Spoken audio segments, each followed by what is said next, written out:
Welcome to Savage Minds. I'm your host, Julian Vigo. Today's guest is Helen Joyce. Helen Joyce became The Economist's Britain editor in June 2021.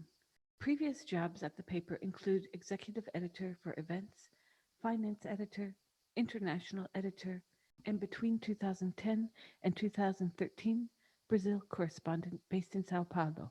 Before joining The Economist, Joyce edited Plus, an online magazine about maths published by the University of Cambridge, and was founding editor for the Royal Statistical Society's magazine Significance.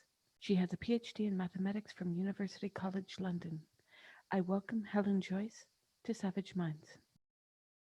I would like to start off with how you got involved in what some call the gender critical movement, but maybe as a journalist, and I do this myself, I consider myself to be writing on this subject. Advocacy has its moments, but I tried to step back. But I'm wondering your position on this. So exactly. I mean, for me, it was another of many, many topics that I've stumbled on as a journalist or been asked to write about, in fact, that I knew nothing about. And that's the way journalism works. Someone commissions you and sometimes you go to them and you pitch, and sometimes they come to you and say, I've seen this thing, I think it'd be a good thing for you to look at. And on this occasion, it was really that an editor said to me, this thing is happening. The kids are coming home and saying such and such is non-binary now. Could you find someone to write about that? Because I was a commissioning editor at the time. And that didn't work out, actually. It turned out to be extremely hard, as you can imagine, to find somebody who wrote something that wasn't very odd. I mean, at the time, I had no idea of the sorts of things that people had been taught in universities, and I was just stunned by some of the things that were said. So after some months, I decided that I really needed to look into this myself. And I became quite fascinated, really. I'm in my 50s, and I didn't do an arts or a liberal arts or a social sciences or anything like that. I did mathematics at university. So no one had ever tried to tell me that there weren't two sexes or that, sex was assigned at birth or anything like that. And I was absolutely blissfully ignorant of the fact that anybody thought such nonsense. So, for me, it was as much an adventure as it was when I headed out to Brazil and had to, learn from a not standing start, because I'd known I was going for a good while beforehand, but had to learn a whole new language, political system, culture, and so on. And you feel like you're an anthropologist from Mars sometimes. And that's journalism, Like people often say, well, what does having a maths degree and editing a finance section do to prepare you to write about this? But they seem not to understand what journalism is. So I think they think that I'm an academic researcher or something.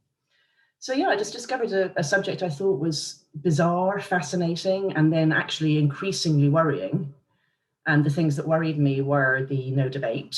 That's an extraordinary thing to be told as a journalist. You turn up and you just want to ask questions, and that's how I did everything else that I've ever done, including very sensitive topics. And to be pushed back and told that I shouldn't even be asking questions, like people seemed to expect that I would just give space in an article or, on the Economist's website or, in a different publication, depending who I was writing for, just give space for them to say things without any challenge or without any discussion, and including just flatly incorrect things, like, actual flat misstatements of the law or of biology or of the state of medical research. And if I would say, well, actually, I don't think that's right, they would say, that I was a bigot. As many stories that I've covered from child trafficking in Haiti, and there were contentious moments there when I was covering this, because I was, as they say in the UN, made persona non grata, because I was working with the UN, but I uncovered some very nefarious movements within the agencies there, and many of the UN people themselves called it out to me. But since I spoke about it... Yeah, but they understood what you were doing. They just didn't want you to do it. Exactly. And they weren't trying to deny that child trafficking was somehow a Christmas gift for the world or something. Yes, exactly. Or that, that it was a bizarre thing for you, a journalist, to be asking questions. Exactly. And yet this issue has so many people, women, but men too, in recent months and a few years, maybe for some, has them, oh my gosh, the scales have fallen from their eyes. And they were thinking something completely different before those scales fell. Yeah, so that's been an exciting process. How is it that these people, and myself included, I include myself in this, were saying, but oh, her feelings matter, and the whole pronoun obeisance, the whole understanding something that is not technically or scientifically possible, but we gave a pass to it. How did we get there? I mean, I suppose human beings have a great capacity for that. Like in one way, I wonder why we're surprised. Like if you look back through the history of ideas, human beings, we're not rational calculating machines. We weren't created by some sort of spirit that, or anything indeed, that turned out people who could weigh evidence and do Bayesian calculations in their head or anything like that. I mean, we're evolved creatures, just a hop, skip, and a jump away from being apes. I mean, we are apes, and all our cognitive faculties evolved, and they evolved not for producing scientific papers. They evolved for cohesion in the tribe, for other purposes that have to do with survival and reproduction. I mean, everything is to do with survival and reproduction. And if you look at things through that lens, you see that ideas can have purposes far beyond those ideas being just factually correct or being a good basis for, say, medical policy, because medical policy didn't exist until very recently. So, so that's just a very general point about why we believe what we believe, not really about this issue at all. Like people believe all sorts of things for reasons to do with cognitive biases that are evolved. On this issue, I think you have to go a bit further to try to explain it, don't you? Because it is odd. I mean, really, the sorts of things that I'm saying should apply to everything. They should apply to religion and the way we think about science and so on. So why this issue is the one that you're not allowed to speak about? And I do think that it's because it is the creation of a neo-religion. And so speaking is blasphemy. And it came at the same time that the internet made it easier for everybody to speak, and therefore more essential if you are a sort of neo-priest in this new religion to silence people. I mean, what I'm seeing, I presume, is what people saw when they started to try to say that they just didn't believe in whatever the established religion was, back in the Renaissance and Reformation time. I doubt very much that people expected to be able to debate with you openly about the question of whether Jesus Christ really was the Son of God or whatever, wherever you are in the world and whatever the established religion was at your time. So it feels like that. It feels like I'm blaspheming. And I don't mean to be blaspheming. I just never believed any of this stuff. I didn't even know we were meant to believe this sort of stuff. And that's what's so interesting, because I don't think that most people believe this stuff. I think they just are blissfully ignorant of the fact that anyone does. They think like I would have, or, like most ordinary people would have, that there's just a few people who need special accommodations, and there isn't anything about sex assigned at birth or anything like that. They just think, oh, there's a few people who are very unhappy and need to be treated as special cases. You write about this in your introduction. You write, when the only people who identified out of their sex were the tiny number of post operative transsexuals, they had little impact on others. But the gender identity that is posited by today's ideology is entirely subjective, and the group of trans people is far larger. And this, I think, is a huge issue, coupled with what you said earlier, that medical ethics are relatively new in practice, in codes around various countries. So you had this ethos that emerged. In your book, you go into the Danish girls chapter, into Lily Elbe, but we saw this early on in the 20th century experimentation on humans. What by the mid century, with the Jorgensen case and others, becoming codified as a psychiatric issue that was resolvable. Still, no studies to prove anything, but let's just march forward on that. To this that I just read from your book, that is absolutely the ethos, the spirit of why we are where we are, because everyone gave a pass and said, oh, it's a few people, it's a few. But what happens when a few people become a few 100,000 people? Yeah, so I think that people just thought that wouldn't happen. I mean, I think for a long time, most people thought, like really, when I say most people, I mean really nearly anyone who thought about it, thought that this is such a rare thing to think, like to have this deep-rooted, unshiftable idea that you either really are or are meant to be a member of the opposite sex. It was seen as, I think the incidence rates were estimated at 1 in 30,000 for male people, and like even far less for female people. I use those words in the biological sense, meaning the same thing for humans as they mean for every other sexually dimorphic species, so not an identity. Um, and if you think about it that way, you're thinking about people who are something like, say, witness protection. Like witness protection allows people a legal and administrative status that's a total flat fiction, because there's so few of them and because there's a general purpose to doing it. Like the general purpose in the case of witness protection is to encourage people to give evidence against really serious criminals and so on. But then they're given things like a false birth cert and a whole backstory that's not true, and their records on the government's databases are changed. And that's not something you would generally allow, but it's also something that's just for such a tiny number, and there's such a reason to do it that it's just an exception. It doesn't leak out into everybody else. We can't all go and just change all our records because the few people in witness protection can. And I don't think anyone drew that analogy at the time by any means. And just to be clear, I'm not saying that people who are trans, are in some sense criminals or something. I'm really just talking about thinking about something as an exception. And so they thought they were doing something similar. You're thinking through all dimensions of this, I can see. I know, Julian. It's just so annoying having people like really maliciously twisting your words and in such bad faith. But anyway, so if you imagine that there's just 1 in 100,000 people who just need a special accommodation, most people would literally never meet somebody like that in their life. So what's the harm? That's the feeling. And then I think that's coupled with, for some reason, there's a psychological plausibility to the idea that somebody can be the wrong sex in their mind rather than their body.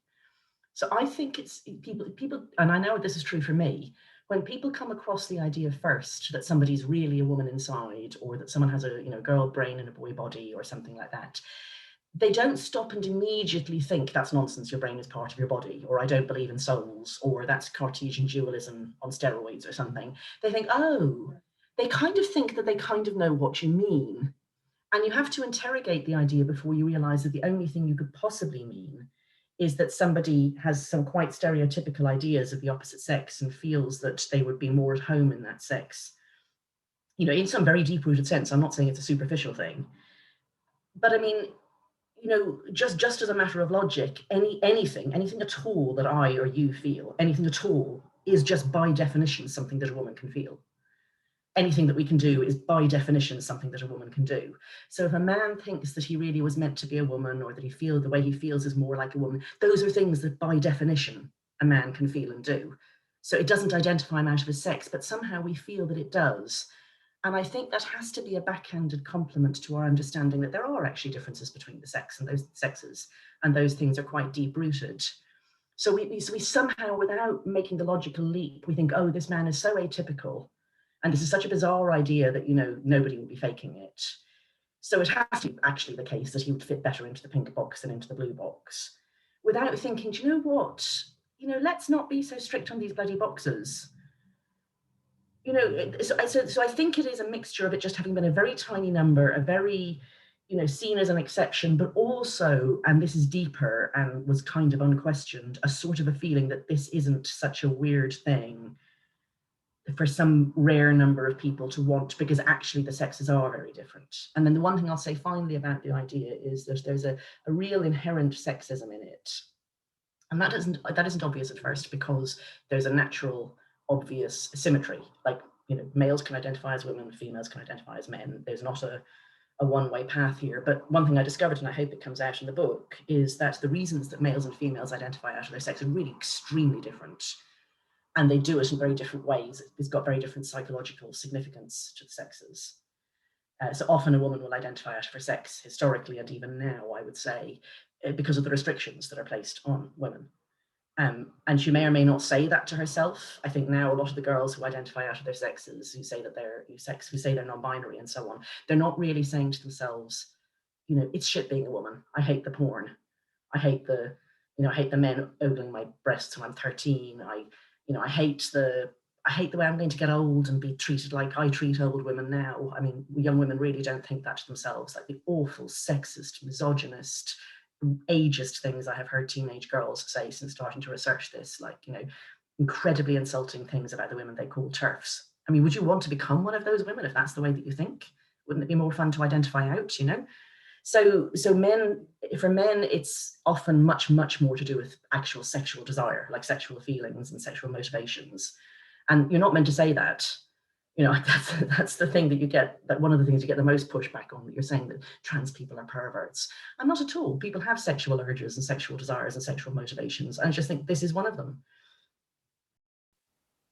Well, you go there in your book, and I was very impressed because a lot of people avoid it. I'll be honest, I have too. And people have asked me, why don't you cover AGP? And I say, it is so dicey that the minute It you get is. there, you will get called everything under the sun. But let's go there for a moment. You cover the work Yeah. of Ray Blanchard and of Michael Bailey in your book, and in Yep. Bailey's 2003 book, The Man Who Would Be Queen. Now, as I just mentioned, many gender critics have avoided this subject entirely, where autogynephilia is verboten because some say, well, that's not nice, and others say, I'm not going there. Why has autogynephilia so divided people on both sides of the aisle, by the way, both within the trans community, because there's that war going on with them, where some are very happy. And I interviewed Blanchard a few months ago. They retweeted the interview. They were very happy to hear it. And then the other side that says this is transphobic. And then Yeah. from the gender critical side, those who say, well, it's generalizing about them or will be painted as bigots.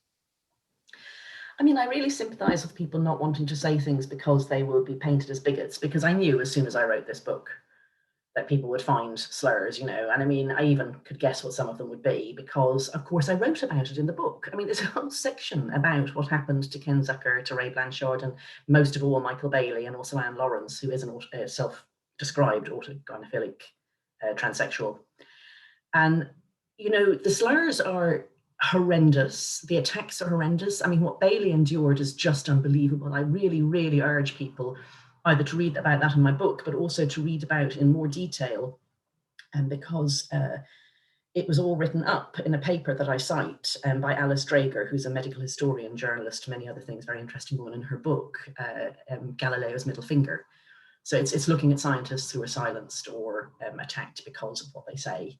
And it's basically in the sort of sex gendery field. So it's an unusual book, but anyway, a significant chunk of it is given to her investigation of the lies that were told about Bailey. And she started from the position that there had to be some smoke because there was, there had to be some fire because there was so much smoke. And she discovers that they were literally made up entirely, like 100% invented. And she had to spend like really weeks and months studying emails, interviewing people, etc., etc. And it was just an attempt to ruin his life. Not Alice Drager, because I didn't interview her for the book. I did try, but she didn't get back to me. Somebody else said to me that they really thought that the aim was to get Michael Bailey to kill himself. It was that bad. He had to get the police to record a message on his mobile, on his home phone, saying, if this is threats, you can expect to be traced. The things that were said about his children, and they complained about him to his professional body to try to get him sacked. They complained about him to his university. They created a website and put pictures they'd stolen of his children on it with, pornographic and disgusting captions. And they said that he was an alcoholic, that he'd broken up his own marriage by being unbearable, on and on and on, and literally 100% invented. And it was just because he had touched the third rail. But oddly enough, he went where Blanchard had gone. And you wrote about Blanchard having this kind of survivor's guilt. How is it that Blanchard was saved from this? Because Blanchard was writing in medical journals. He was writing for an audience of a few hundred people who knew the score. Like the same people as would read a paper talking about men's other fetishes. It's the same techniques, the techniques that are used to show that some men are autogynephiles. And for your audience, those who don't know, autogynephilia is the sexual, even orientation might be a good way to think about it, and a very unusual sexual orientation, which is attraction to the vision of yourself as a woman. So it's from the Greek, auto and gynephile. So a small number of men, their sexual fantasies, life, all the meaning that they have in themselves as a sexual person are organized around this idea of themselves reinvented as a woman. And this is much deeper than just wanting to cross-dress or, being a drag queen or something. I mean, they're straight men, I should say, that they're men who find women attractive generally, but the woman they find most attractive is themselves as a woman. So it's absolutely not like, homosexual men dressing up as women, for the reasons that gay men do drag. Um, and it's so much deeper than just dressing up. You're not saying I want to present myself as a woman because that's fun or I get off on it or something like that. This woman is the woman you love, the woman that you brought into being. And when something is that deep and significant to you psychologically, all sorts of odd things can happen. And in this case, and Alice Drager really nails it in her book, she says that autogynephilia is the love that would really rather you did not mention its name, because it disrupts the whole thing. So if a man were to try to explain that there is this woman inside, and there are some autogynephiles who do this, but they're people who have significant intellectual rigor and mental stability and bravery, because this is not an easy thing to do. They know they'll be mocked, but also because it's looking at themselves in a way we don't tend to, any of us, like examining our deepest motivations in the cold light of day. But so if you're a man who feels like this and you say to another person, I feel very strongly that there's a woman in me and that woman is the woman I love, other people won't understand it, they might mock you, but also, worst of all, you've kind of ruined it for yourself. It's as if you stood up during the performance and said, this is all just made up. Like you'd ruin the play. Everybody's engrossed in what's happening on the stage, and everybody, so it's a really, really difficult sexual orientation. And you would need to be a person of uncommon bravery and integrity, really, to deal with it in a way that is understandable to other people. I don't think it can ever really be understandable to other people. So mostly people kind of just suppress that thought. And again, that's not unusual. All of us are constantly suppressing thoughts, in particular about our sex drives. People don't really like to examine what turns them on and why, unless you're extremely vanilla and, our culture is just fine about it. But lots of people have unusual sex drives. Lots of people have unusual sexual tastes. And the unfortunate thing for autogynephiles is this one, it requires, if you are somebody with a very strong will and drive, and if you're one of these men who has always got things done, and you've maybe gone to the top in your industry, maybe you were in the army or something like that, it seems to require that you remake the world to fit you back in as a woman.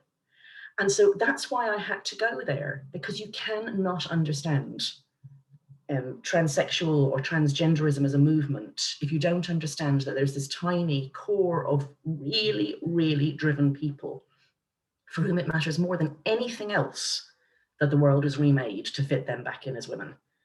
And that requires that the rest of us have to go along with it. It's no good for an autogynephile if women say, oh, that sounds quite tough. Of course, you're not actually a woman, but, we'll see what we can do to accommodate you. Of course, you can't come into women's sports or women's spaces, and, we're not having you wave your meat and two veg around in the changing rooms. But, I really feel sorry for you. So, perhaps you could join our book group, our women's book group. That'd be nice, wouldn't it? That's no good. That's destroying everything. So you require the whole world to play along. And play along in a very convincing way, and I think that is linked to why the silencing is so vicious, because you are touching at the core of someone and at their sexuality. And so for decades there's been this particular drive from this small number of people, without society at large understanding that that's what their motivation is. So, I threw caution to the winds, frankly, Julian, on this issue. I tried to write it as carefully as I could. I tried to be as sympathetic as I could, because I am sympathetic. This can't be easy. It's just, I'm not willing to have the whole world destroyed for a few people's rather difficult situation. I want to try to accommodate people. I want to try to understand them. But, in the end, if we keep just shying away from this, and why do we shy away from this? Because it looks mean, because it seems implausible, because I think it was Maya Forstater once said to me, what they're doing is obscene. Now, she wasn't talking about autogynephiles there. She was talking about, men coming into women's spaces naked and insisting that there's nothing to see here. Like, what they're doing is obscene, but when we say it, we sound like we're obscene. It's indicative of what Laura Penny tweeted the other week before she Exactly. went silent, that we're the ones violating these men by looking at their penises. Yes, and you can only play along with that if you have no picture in front of you. So if you call somebody a woman, you maybe don't have the vivid picture in front of you, of somebody with a male body. And, a male body is not just genitals. It's the whole thing. Being male or female is something that's in every one of your cells. It's something that we are evolved to recognize whether somebody is male or female. Babies can do it. It's something that every woman both instinctively knows that you will feel different about a stranger who's male and a stranger who's female. You know, you don't have to teach women this, but actually women are also taught it, you know, by bad experiences or just by acculturation, you know, that it's your fault if you go out in a short skirt, or, you know, it's your fault if you get drunk and you haven't got someone to take you home. You know, and men aren't taught to control themselves. But actually, it's much deeper than that. It's absolutely bone deep, our understanding of what sex other people are. But suppose you're not looking at a picture. Suppose you're not looking at the person, and you read this thing about this trans woman coming into the changing room in that spa in Los Angeles that everyone's talking about at the moment. And the other women are bigots and they're complaining. And, you know, if you're frankly, a bit lacking in imagination and possibly a bit stupid, you don't have the picture in your head of an actual man. This person is a man. It's the only word for this person that really addresses reality, coming in, taking off all his clothes, doing something that in any other circumstance we would understand as a crime, namely flashing.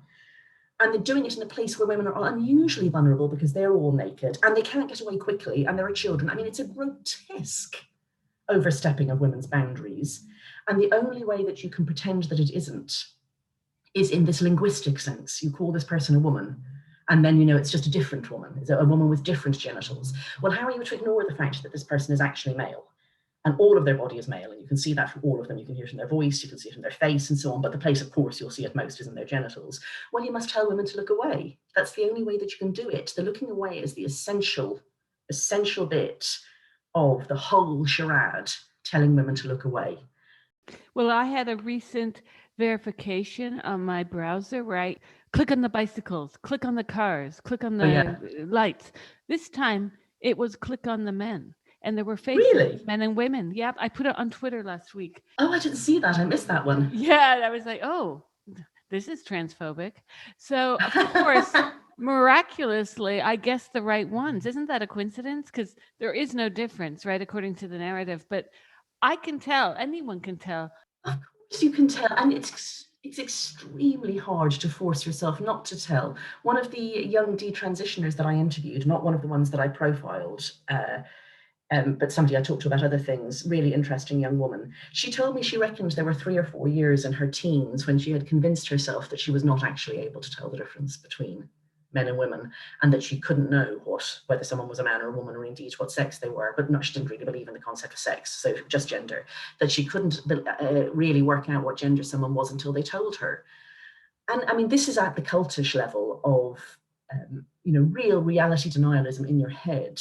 Because that's something I had never researched, cults or religions or beliefs or ideas and the history of ideas or any of these things until I did this book.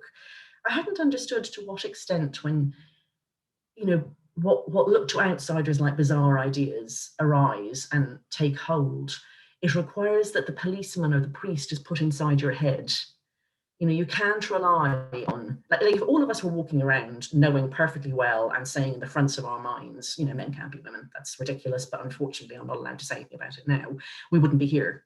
There have to be significant, like the majority of people who know this is even happening, have to be shying away from it in their heads.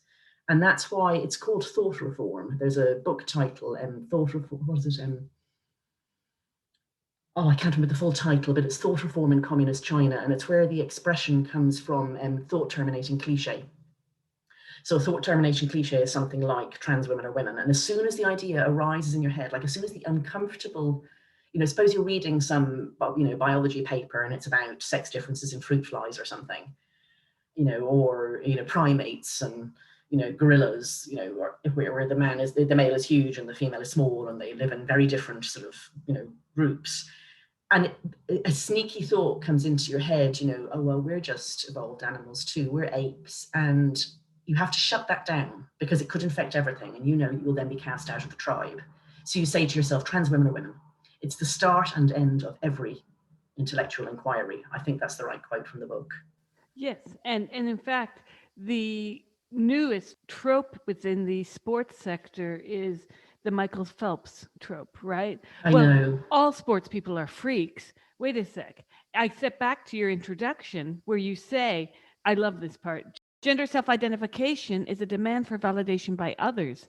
The label is a misnomer. It is actually about requiring others to identify you as a member of the sex you proclaim. Since evolution has equipped humans with the ability to recognize other people's sex almost instantaneously and with exquisite accuracy, very few trans people pass as their desired sex. And so to see them as that sex, everyone else must discount what their senses are telling them. And this is really hitting on what I feel inside when I got involved in this, because I had discussions with people for my first article back in 2012 is when I was understanding the larger picture. And it was at the Julie Burchill and Susan Moore debacle with the Possibly Julie Observer. Bindel? Possibly Julie Bindel. Well, it was actually the Burchill piece in January of Okay. 2013, because I was in St. Mary's giving birth. I'll never forget this. It was a very wow moment for me, because I was like, someone asked me to write a repost to Suzanne Moore and Julie Burchill's pieces. And I said, I don't know who these women are. I'd been living in the UK very little time at that point. I said, I don't feel equipped to answer to what are these women represent for you, because I don't know. I'll have to do research. So I spent the next 6 months doing the research. And when I saw no academics speaking out on this, except a few in blogs, but very timidly and mostly men, I wondered, where are the feminists in this country backing these women? This is outrageous that the Observer pulled an article by Burchill that Spiked later republished.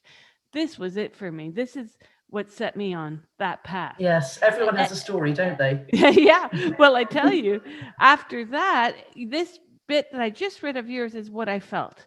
I felt, A, what does that mean? I feel like a woman. I've had 3 children. I don't know what that means. I don't believe in an internal sense of gender. When I say believe, I don't mean religious belief.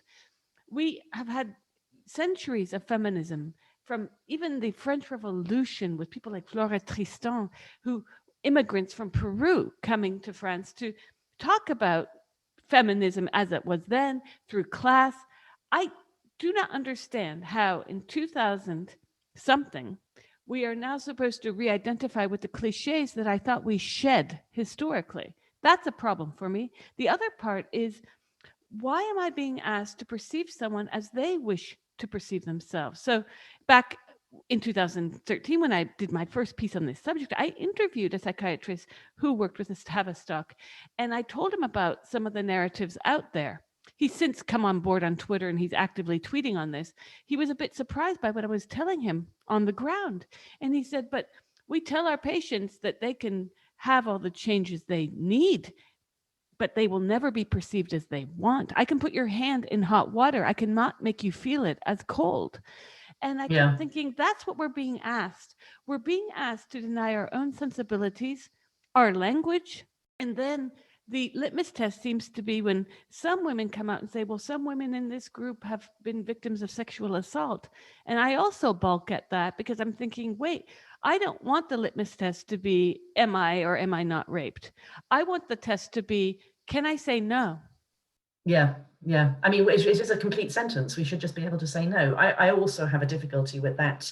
I mean, I see why women do it. They want to get to the extreme case and say, so you're really going to say that even a rape victim, a woman who comes to the police and says, I have just been raped, that person who says, I can only bear the idea of a woman doing the examination, then sees a man dressed as a woman coming in to do the examination. Are you really going to say in that edge case that, yes, that woman is a bigot if she doesn't accept it?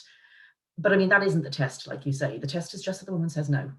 I mean, I haven't been raped. I haven't been sexually assaulted, apart from the usual sort of flashing and groping type stuff that every teenage girl and young woman in her 20s gets at some point. So, I don't feel that I am traumatized in any way. I just don't want it. That's all. It's that simple. These are my boundaries. This is my body. I'm able to tell who's male and female, and I say female, thanks. So I shouldn't need to go there. It's the same with the prison argument. People are like, well, what, there will be rapes. Well, what if there aren't any rapes? There will be, but what if there aren't? I still don't want to go to sleep in a cell with somebody in the same cell as me, who I'm meant to pretend is a woman, but I can see perfectly well isn't. Like, how can people not see how awful that would be? What an intrusion on you, what an invasion of your privacy, what gaslighting. I mean, it's an expression that's overused, but this is real gaslighting stuff. That you'd never feel safe, that you'd never feel comfortable, that the things that you would only say in a group of women the bit where you let your guard down and you don't have the antennae going, what's happening around me, where is that person, that you do have if there's a man, and obviously especially a man who's been convicted of a crime, and possibly a violent crime, and possibly a sexual crime, and you're meant to pretend this isn't happening. It's absolutely extraordinary to me that anyone can go along with this, and you have to be quite deep into having the policeman in your head stopping you from thinking any of these things, because what you do is you hear what I've just said and you reinterpret it as me saying things I didn't say. You reinterpret it as me saying, oh, Helen Joyce thinks that all trans women are rapists. Like, Helen Joyce literally did not say that. So, so that's what you do. When the policeman's in your head, you mishear and selectively hear and misrepresent what people say in order never to go to the place where if you go there in your head, you're lost to your tribe. If you allow yourself to think, gosh, I wonder what it would be like if I were a female prisoner and somebody brought a person that I could see perfectly well as male in, and I'm meant to never, ever, ever say that. And I'm meant to not feel any different about that person to female people. That person might be sleeping with me. They might be, you have very little privacy in jail, so you may undress in front of this person. They may undress in front of you. You may shower together, etc., etc. How would I feel? If you allow yourself to think that, there's only one answer that you can come to. So you mustn't allow yourself to think it. You must just say, trans women are women. Helen Joyce is a bigot. She's saying that all trans people are rapists, or something like that, to shore up a really untenable belief. Oh, certainly. And your work on this subject went to the extent of covering media stories that have piqued so many people. The recent case in British Columbia. Yeah. I have a question for you, editorially speaking, because I realized reading the book who you were referring to, and obviously you had to change his name, or you did change his name. And my wonder was this is Max, of course, in the book. Were you required to, because I know the order in British Columbia was that the journalist there could not name this person. But I was wondering to what degree you made that change of name, even if you were likely, I don't imagine that you would have been held accountable had you said this person's name. Yes, so for your listeners, this is the case of a father, who opposed his female child, his daughter's transition, which was basically arranged by the child's school. And he ended up in jail for contempt of court at one point. And I've been aware of this case for some years and been talking to the lawyer who represents the father. So in Canada, it is there's an order from the family courts that you're not allowed to publish the child's name. But I actually approve of giving children privacy. So, but I think, if it had been an adult, I think I might still have tried to find a way to comply with the case, because I'm not in the business of ruining individual people's lives or dunking on them or any of those things. I had to make some really difficult judgments in the book. And one of them in this case was that I was going to comply with that order. I was not going to use pronouns for this child at all. Because this child, among the things that at one point the father was told that he had to do by court order, and that it would count as domestic violence if he didn't do it, was to refer to his daughter as a son, to use the new name, to use the male pronouns rather than female pronouns. We are talking about a child who was 13 at the time from memory. So, I wasn't going to do that. I wasn't going to comply with that court order, but I'm also not in the business of shock jocking. I don't want to have the confrontation with an individual. I mean, I knew that I'd get criticism for whatever I did. Like, I managed to write the whole section about Jessica and Eve without referring to any pronouns. It's very helpful not having to use Mr. or Ms. or any of those things and just use bare surnames.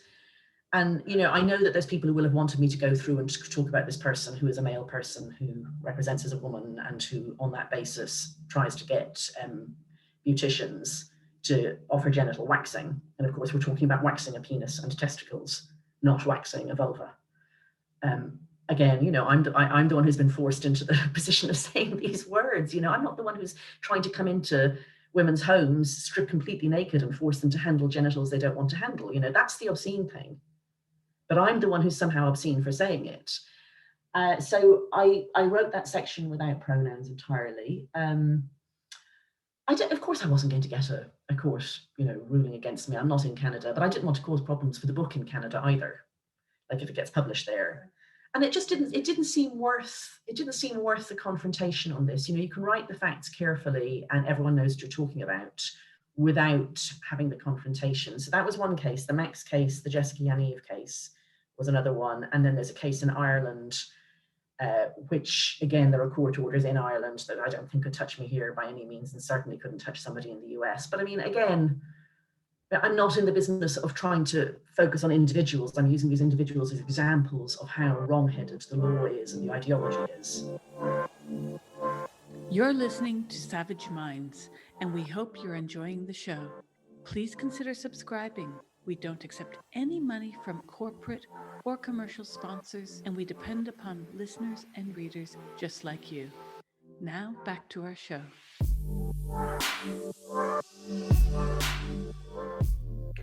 Yes, well, as I knew, reading many accounts of these stories in the media, including the woman rapes another woman story in the media of recent months, the pronouns have become part of the epicenter of this debate. And it goes back to the way that in your introduction you frame this discussion around transgender identity as being about having to frame people the way they see themselves through the language they command.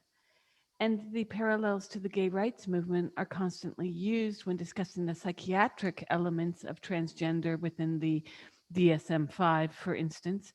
But there's a non-parallel when it comes to gay rights movements, because when I was fighting with ACT UP in New York in the 1980s and 90s, never once did we fight to be seen as heterosexuals. We were not demanding that people see us as something we were not. We were just saying, we're gay, get over it, to use a Stonewall Oyster card holder quote. So why is it that pronouns is still so integral in the debate? And I mean, including on the feminist side of this or the gender critical side of this, because I spoke with Nick Williams recently, who told me about how she had to get into a major sporting debate on this in Switzerland. And she had to elbow her way into the meeting, but she also had to sort of pave that road for herself by using some of the terms they wanted, while at the same time they were horrified she used the term male. And she had to explain to them, if we're speaking about science, male is a term. I need to be able to use it to communicate. Now, stepping back from that, where I understand activism has its needs to bend and twist on that road, but why is it that now we've got, I talked to the NUJ recently about why they've ushered forth directives to us telling us we must use preferred pronouns.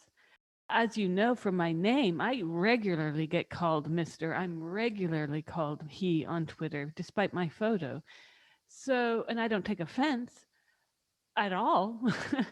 Why is it that pronouns are so at the center of this from the gender critical side? And is it not the case that by using preferred pronouns, and I know in your book you discuss this, but at the same time, you might be criticized because you at times use the terms trans woman, trans man, etc.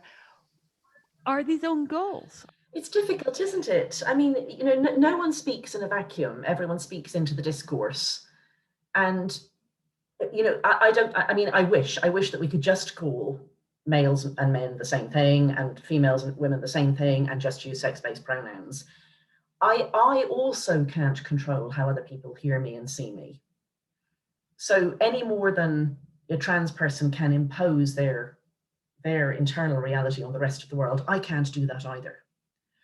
I have to think about how people hear me. And I may think that they're hearing me in a disingenuous way, or that they will be better off hearing me differently, but I can't control it. So I have to think extremely, extremely hard about how people would hear me. And I think, and I really think this profoundly, that if I had written this book just calling every male person he, just using the names that they used before transition, if they had transitioned to regard themselves as women or men, and just had none of it, I just don't think A, I'd have got the book published, and B, I don't think I'd have got it read by people I want to get it read by.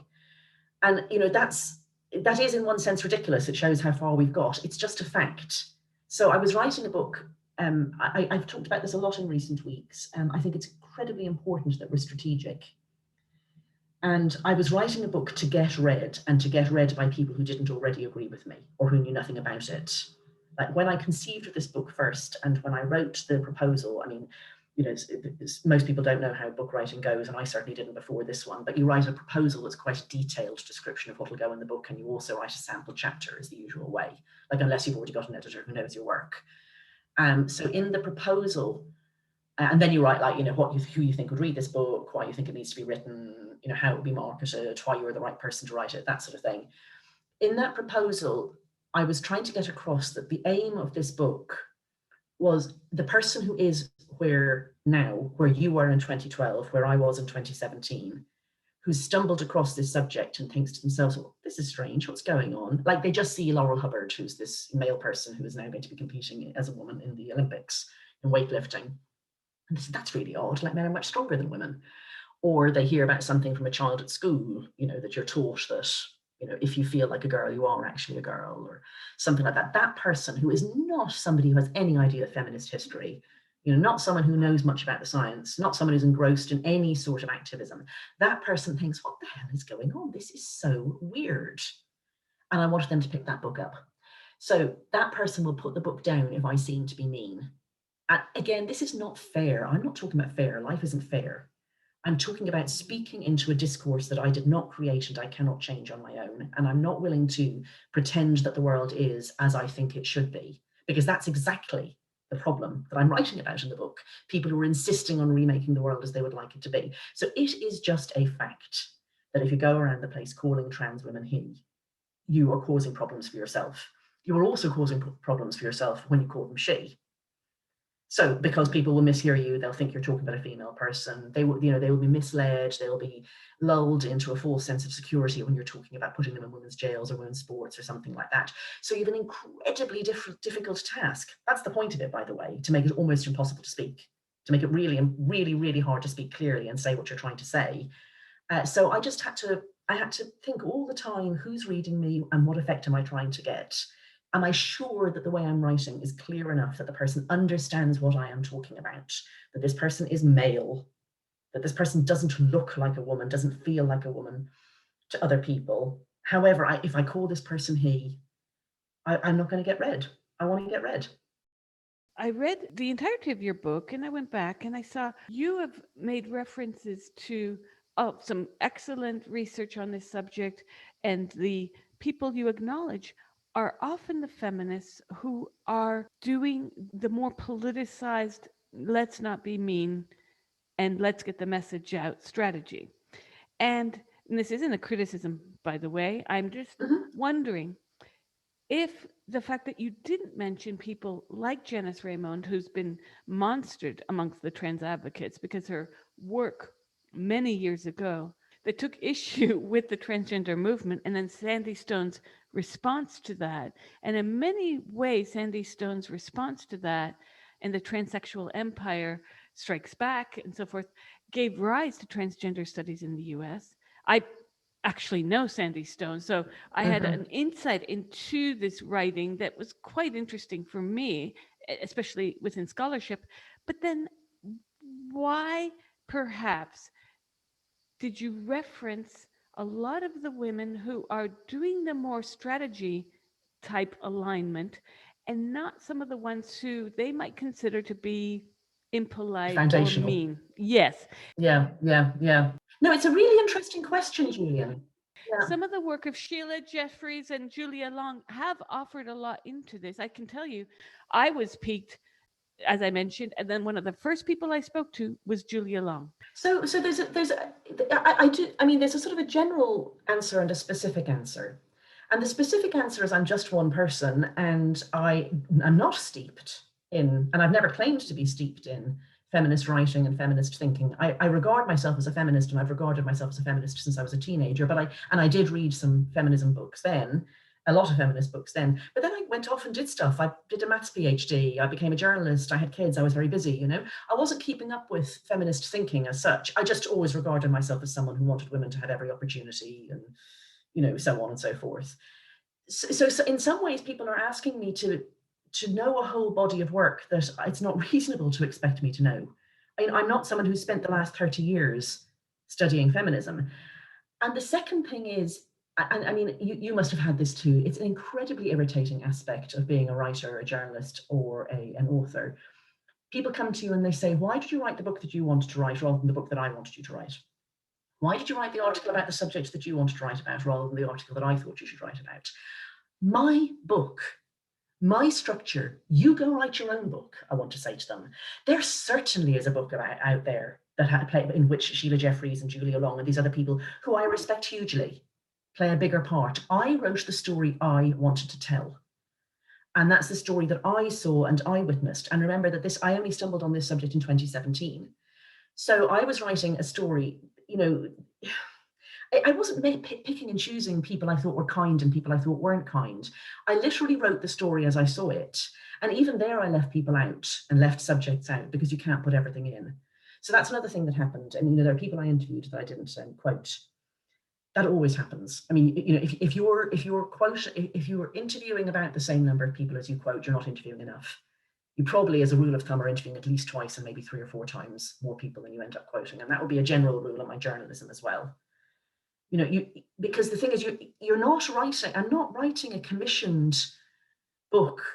I'm not writing a history of this movement. I'm not writing a commissioned book in which I'm sort of paid to, respectfully name check everybody in this movement. I'm writing a story that I want to be read by people who are outside the movement.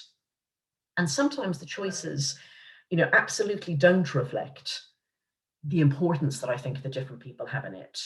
What you do when you're telling a story is you have to pick a few strands and you follow those strands. And sometimes somebody that you interviewed said, was just in the right place at the right time to illustrate a point, or they said it in a way that was most helpful for you. I mean, for example, I thought there was a bit where I talk about this incident where Posey Parker, who's a British campaigner, paid to put up a poster in the town where the Labour Party was having their annual conference that just said woman, adult, human, female. And it got taken down after this Dr. Adrian Harrop, who's a big trans rights activist, a gay man. He complained about it, and the pair of them went head to head on Sky News. And Adrian said that the definition of woman was transphobic. Like, he said that just defining woman, adult, human, female, was a symbol that made trans people unsafe, I think was his exact wording. Now, me mentioning that does not mean that and I have no problem with Posey Parker. I just mean it's not meant to be some sort of ranking that I think that she's more important than Julia Long, or more important than Sheila Jeffreys, or more important than Janice Raymond.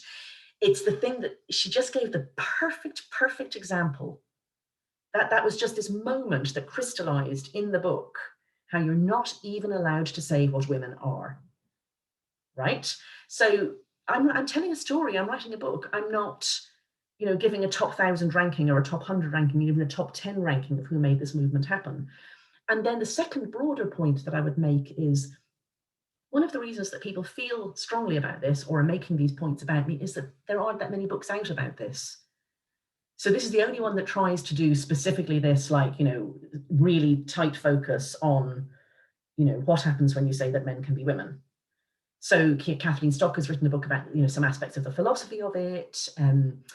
Abigail Schreier has focused on teenage girls thinking that they're boys and what the harm of that is. And Deborah So has written a book that's about what is gender if you are a sexologist. Like, is there a way that you can think of gender as something that's actually a meaningful biological and scientific term?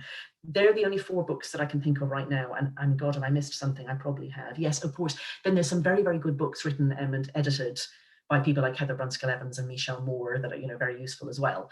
And so there just aren't enough books, that's all. Like, people wouldn't be saying, why didn't you put this in? Why didn't you put that in? If they were somewhere else. Like, other people need to write different stories. So I just wrote the story that I saw. And I didn't see those other bits of the story, maybe because I'm come lately, and maybe because I'm based in the UK. It's frustrating. It really is frustrating to have people act like this is the only book that's ever going to come out on this subject, and that therefore anything that's not in it has been, sidelined or, or misrepresented, or that I've got it wrong or something, my God, I had to cut 20,000 words out of this book to get it down to length for, my editor correctly saying people won't pick it up if it's more than that. Yeah, anyway, that sounded like I'm ranting, but it is frustrating. It's frustrating to be attacked from both sides. It's like that one side are saying that I'm a massive bigot for writing about this, and the other side are saying, why did you leave these people out? That's ruined the book for me.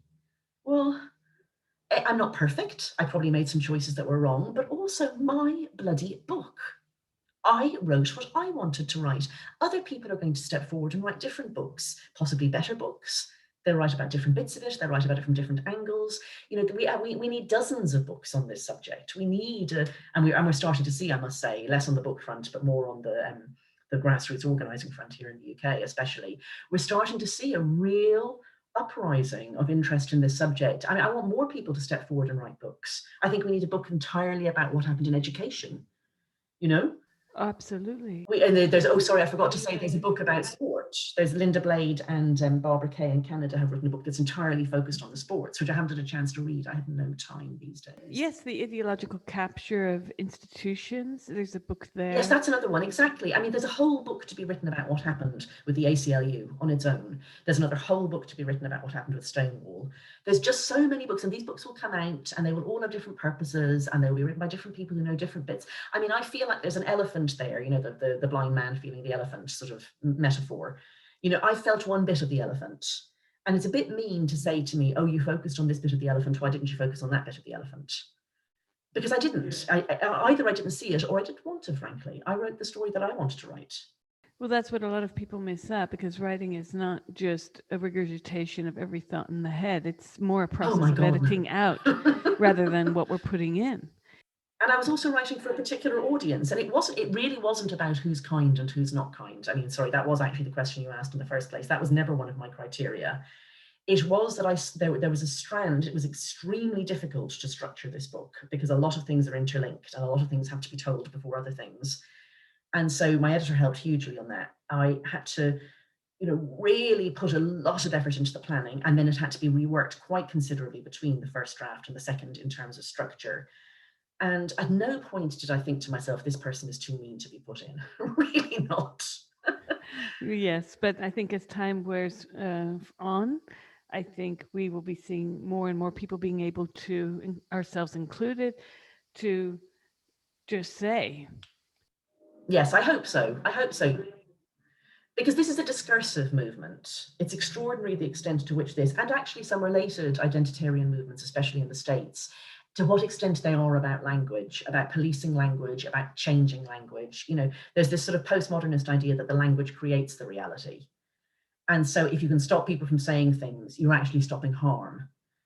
And of course, some things that people say are very harmful. I'm not saying that, words are literally nothing, but it's an extraordinary, almost exclusive focus on language as the means of creating reality. And so, it's not just in this, but in this, it is the most extreme element of it. The idea that you just can't see a man and say, this is a man, is an extraordinary imposition on people, that you make somebody into a woman by forcing everyone around them to say that they're a woman.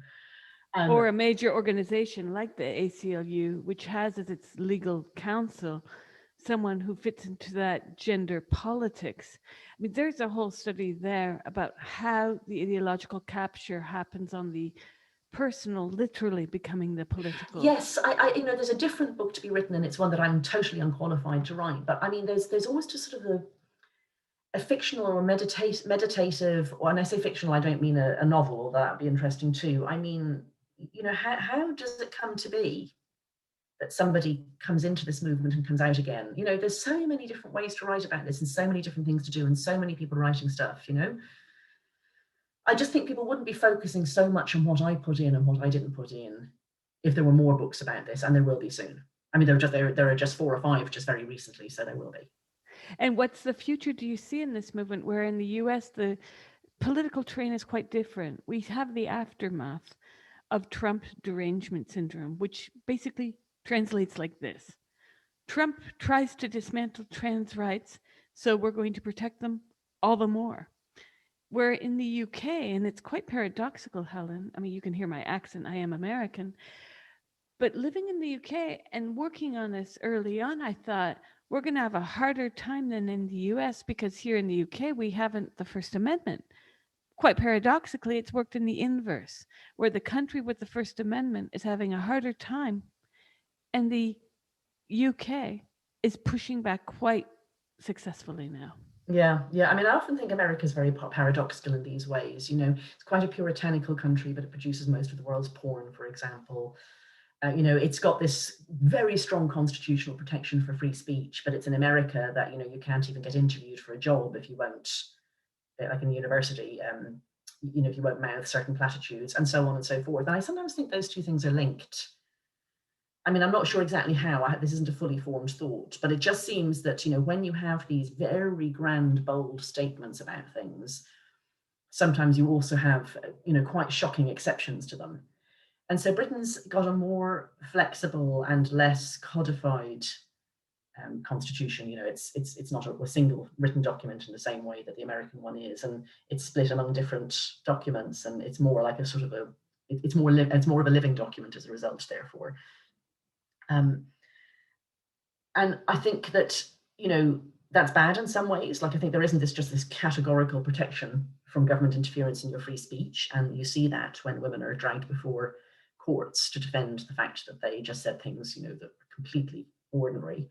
And but then on the other hand, you haven't got this carve out where people have found a way around that law, and they're not going to even interview you for a job at a university unless you write certain things in the application, you know. So here, I think it's just kind of more flexible is the way I would say it, in thinking. And of course, it's much less polarized, which is connected, like politically polarized. So that just makes it easier to organize, makes it easier for people to listen to a wider range of voices. It makes it less likely that you'll just be dismissed. You know, I mean, people think I'm some sort of Trumpist, which is an extraordinary thing. You know, I'm not based in America. I'm not aligned with any American political party and never was. You know, I think Trump was absolutely atrocious president and a very bad person.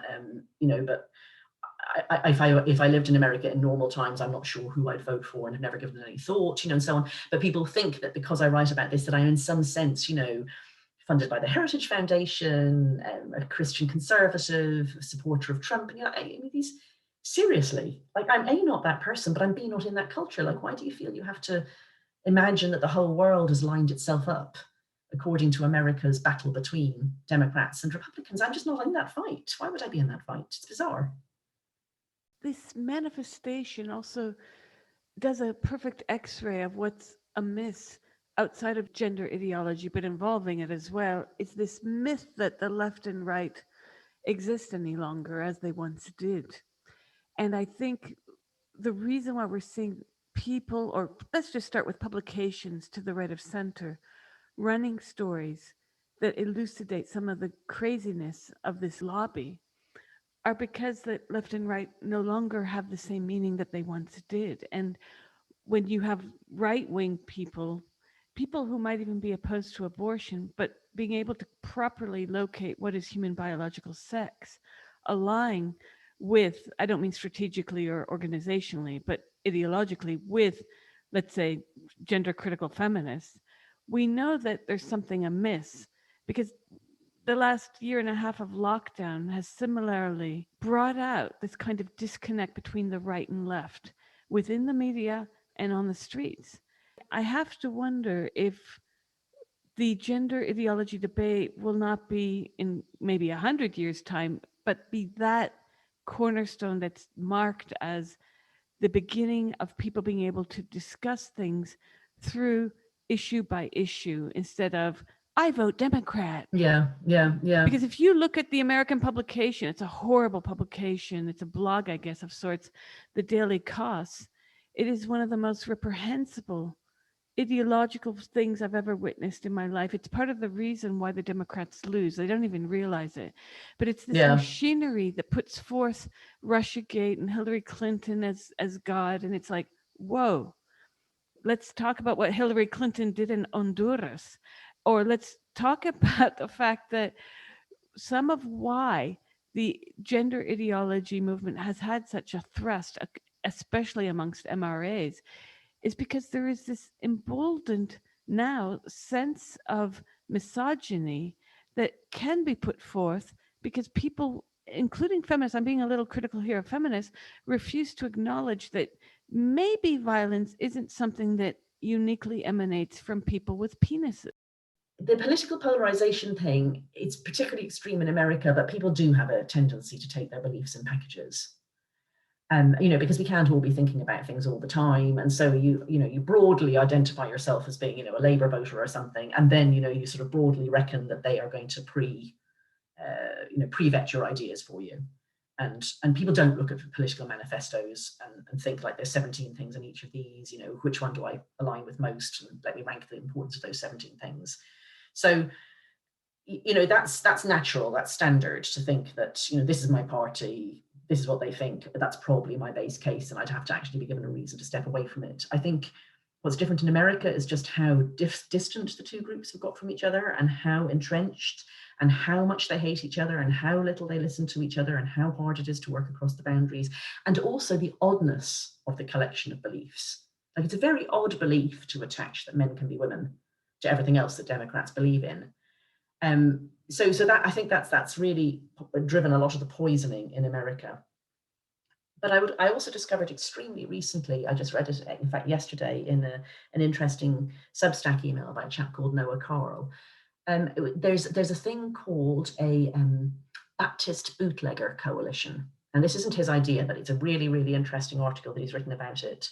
So the Baptist Bootlegger Coalition was the coalition for prohibition. So Baptists wanted prohibition because they believed that nobody should drink, and they thought that prohibition would stop people from drinking. And bootleggers wanted prohibition because they knew they would get rich. And he said, so there's this phenomenon whereby people often support the same policy, not just for wildly different reasons, but one of them is supporting it for ideological reasons, and the other one is supporting it for financial or even corrupt sort of reasons. And he gives a number of examples of that along the way, through history. But then he comes to how this maybe helps to explain why what we sometimes for shorthand call wokeness has taken over on the left. So you can point to many aspects of it. I think you're quite right that misogyny is much more deep-rooted than I ever realized. And this is a wonderful opportunity for people to attach themselves to a movement that allows you to speak about women in a way that we haven't really been allowed to speak about women for quite a long time. And some blindnesses among feminism in particular about the realness of sex differences, quite a lot of things there.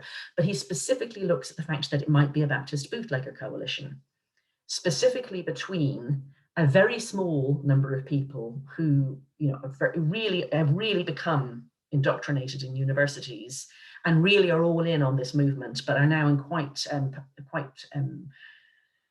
influential positions, for example, in HR departments and in Silicon Valley, like running social media.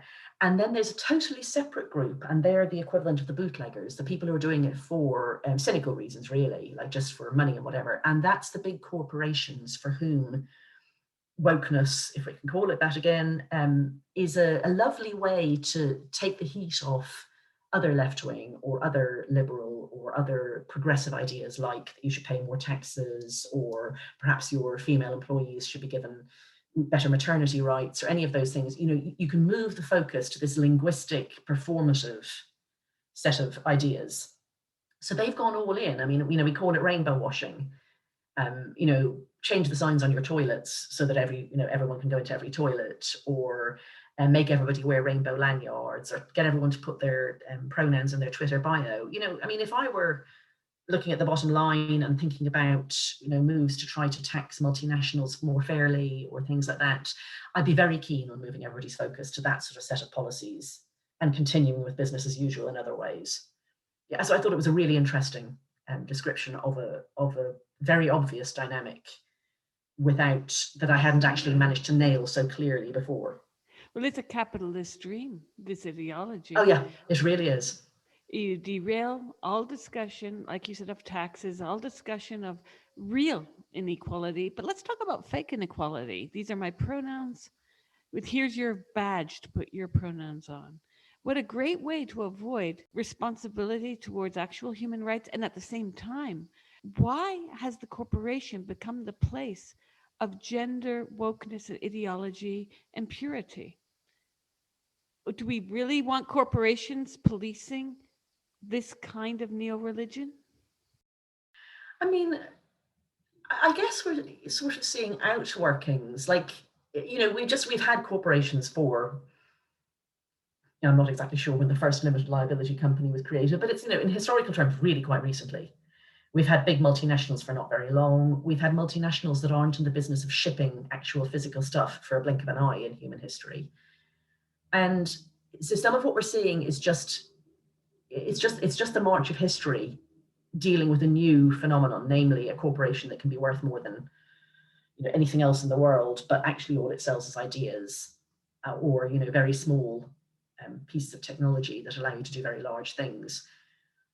And it's natural, I think, that anyone who wants anything to happen in the world, whether that's globalization or whether it's regionalization or women's equality or anything at all, looks at these new huge, incredibly influential industries and companies and thinks, they're a natural tool for me to try to influence. They just didn't exist. I mean, there was nothing like Amazon 50 years ago. There certainly was nothing like Twitter. So yeah, so I think it's not surprising. It's just obvious that you would turn to those new monsters, those new global behemoths when you're trying to think about how you make the things you want to happen. As an editor, you deal with writers all the time. Now, as you are quite aware, the Observer Guardian conflict came to light. We already knew about it back when they pulled Julie Burchill's 2013 piece, anyways.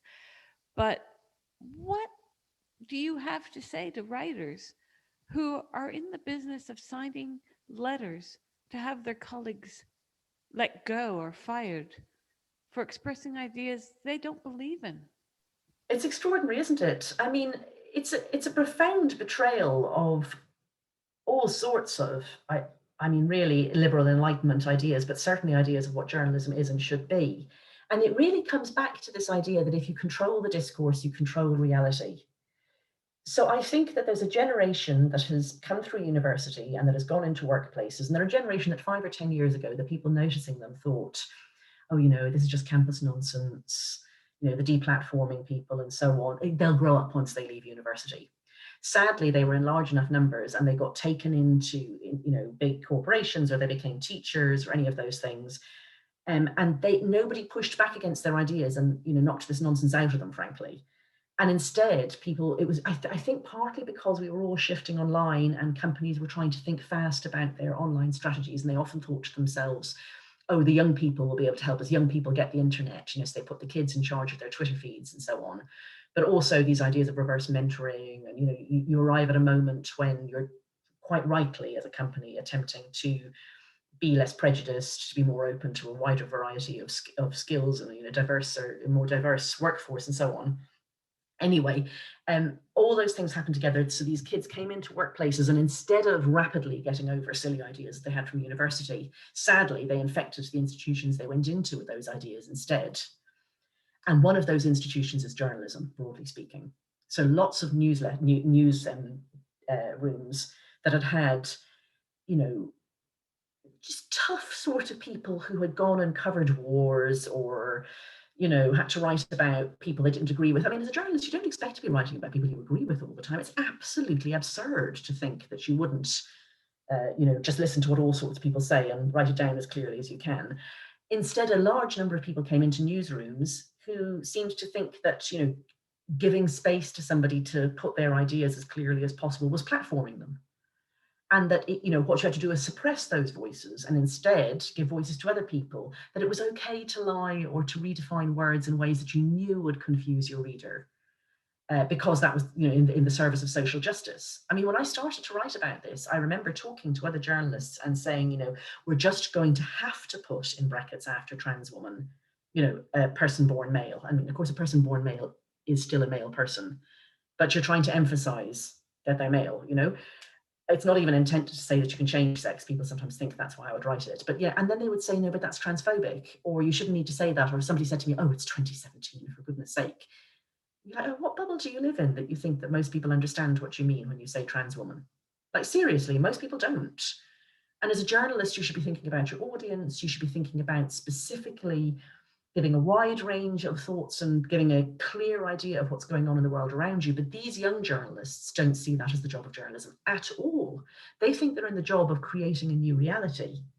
And that means not platforming one side, allowing the other side to tell like really dubious things, changing the meaning of words by stealth and so on. And then if there's someone else in your newsroom who refuses to go along with this, that person is by definition, your definition, not everybody else's definition, is a bigot. And if somebody's a bigot, well, then they're practically a Nazi. And if they're a Nazi, you can do what you like. You know, they're not even human. So I guess that's the chain of events. And I really couldn't think worse of editors who don't stand up to this sort of bullshit, frankly.